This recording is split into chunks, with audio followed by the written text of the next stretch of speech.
Thank you, Jordan. You did great, buddy. And Brady, you did good too. We were up till probably about 10:30, all three of us together writing our speeches. So it's kind of early. Like my son said, my name is Freddie. My wife Stephanie and I have been together for 18 years. I have an older son who's not here today. He is 17 years old. I have to brag on him for a couple seconds. 4.0 GPA at Trinity High School, 3-time state champion, 1-time national champion. But one thing I'm very super proud of is he's an incredible big brother to Jordan.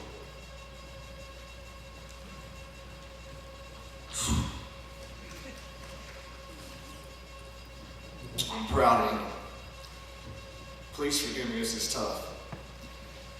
When I first met my wife, she had already had a few surgeries. 5 to this day, to a disease they call endometriosis. Doctors said it was slim to none that we would have a chance to have children.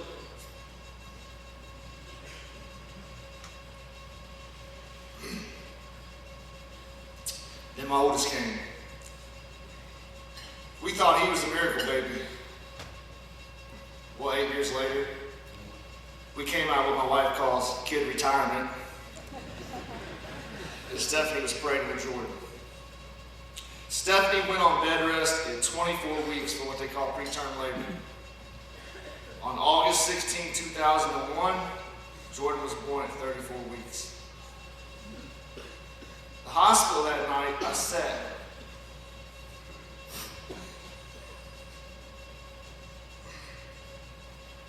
And I watched the heart monitor connected to Jordan beat and then go silent.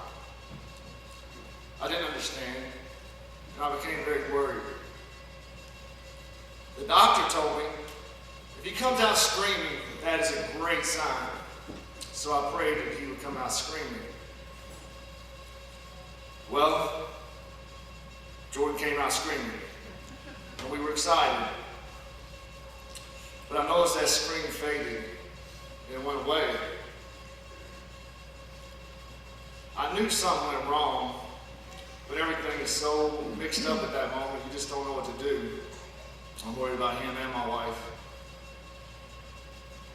And then a doctor, I call him the doctor in the shadow. He was over in the corner. He come out of the corner. And he looked at me and said, the cord was around Jordan's throat. We're taking your son away. So at that moment, he was gone. I got to spend maybe 4 minutes with him. And they took him to ICU. I sat there in the room at 3 in the morning and tried to explain to my wife what was going on. He was in there for about a week. He got to come home. At first, we didn't realize a thing. We didn't know the severity or the issues, or the severe issues due to the trauma at Jordan's birth, anything had occurred. So we got ready to walk. We called it army crawl, and that's kind of what we noticed, was he was starting to crawl just like an army man would on the ground. And when he was supposed to walk, we knew that wasn't right, and his muscle tone just wasn't the same as a normal child. So my wife decided to take him to a neurologist. I had to work that day, and I couldn't get off. When I got home, my wife sat me down and told me that they diagnosed him with CP. I cried, I was scared, and time froze.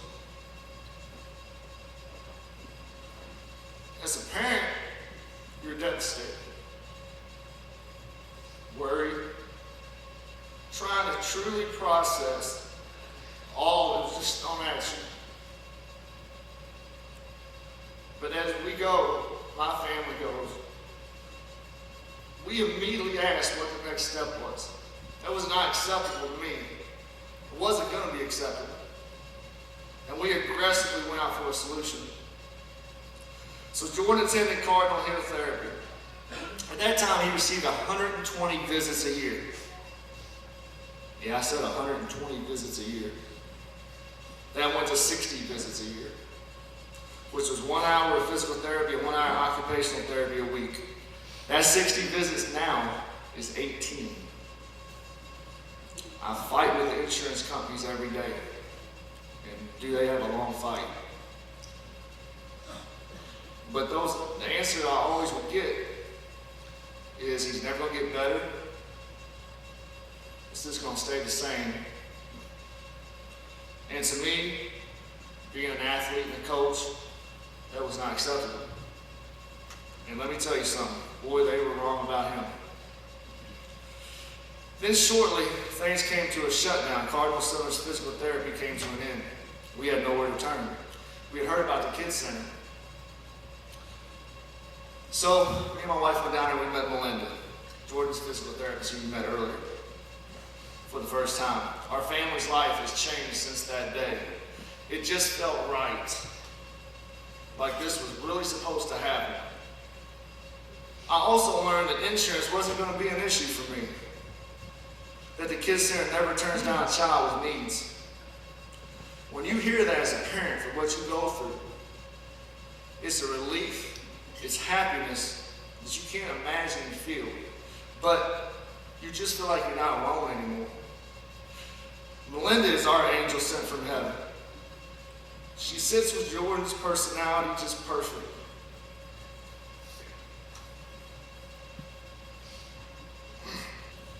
She discussed short-term goals, long-term goals, Jordan's life later on, when he gets married, when he has kids, how we can try to avoid pains that he may occur later on in life. As a parent with a child with CP, it was the first time someone had spoke to me in those terms. It was awesome. It meant so much to me and my family. She comes to Jordan's games, no matter what the sport is or the season. She'll sit down with me, my nickname is Flash. She'll say, Flash, let's talk about some strategies. What kind of stretches or exercises can we do to make Jordan not better just on the field, but effective in life? I could go on for days about what I call this team we've created with Jordan and the Kids Center. But first, I want to tell you a little bit about Jordan. One time when he was about 6 years old, I had to sit him down and tell him he was going to have a surgery. And as a parent, if you've had a child who's had surgery, it means, that's tough. So we had just got back from vacation. And I had not told him yet he was going to have casts on both legs from his toes to his knees for 2 weeks.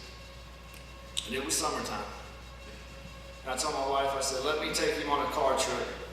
And I'm going to talk to him, and me and him was going to discuss this, and I'm going to tell him. I was worried. I didn't know what to say to him. I didn't know how he was going to react. But I just shot the truth with him, because that's how me and his relationship is. We shoot the truth. And he looked at me and he said, Dad, everything's going to be okay. I can do this. He calmed me down. That's the type of kid he is. He's tough, and he has no fear. He goes to school every year, and if you know him, he falls down a little bit. He wants no help. He gets up, and he tells his teachers, his students, his friends to not help him. Every year they want to help, because they're great kids, and they're a great staff at the school he goes to. So every year he tells the teacher he has to talk to the class. I got to give my talk.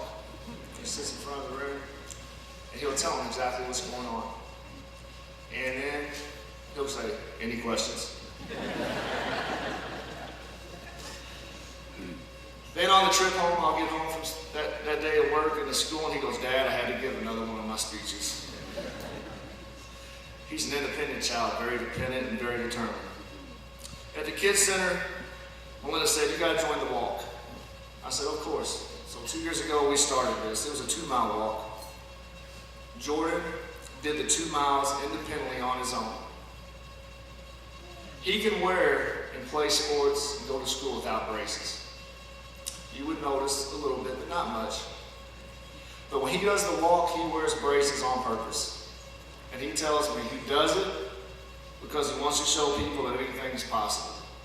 With this walk, and I don't know if they've shown any pictures, but he wears his braces the whole 2 miles and finishes on his own.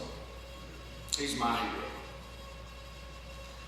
This team we've created at the Kids Center allows my son to participate in all sports at equal levels and with his peers. As a proud father and as coach in every sport, I want to take just a couple more seconds to brag on him a little bit. This is not a sad story by far, and this story is not ended.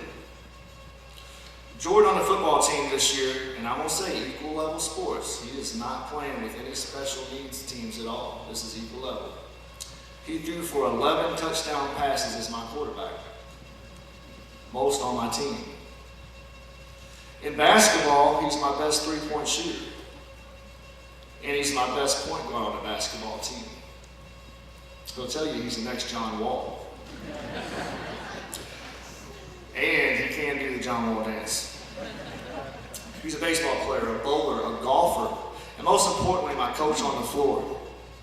He studies the game like no 9-year-old child will ever do. He impresses my friends when they come over with his sport talk. But he's also super competitive and never gives up.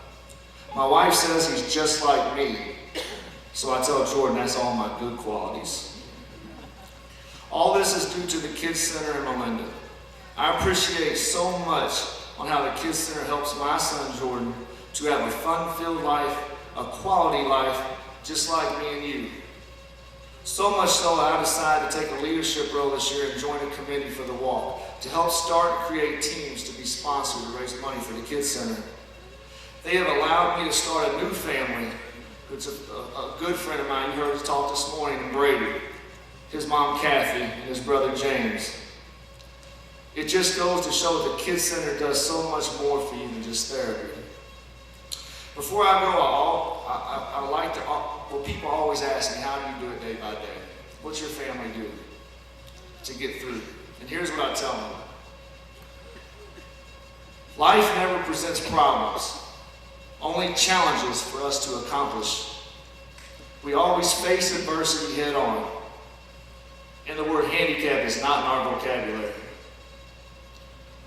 Jordan, before I leave,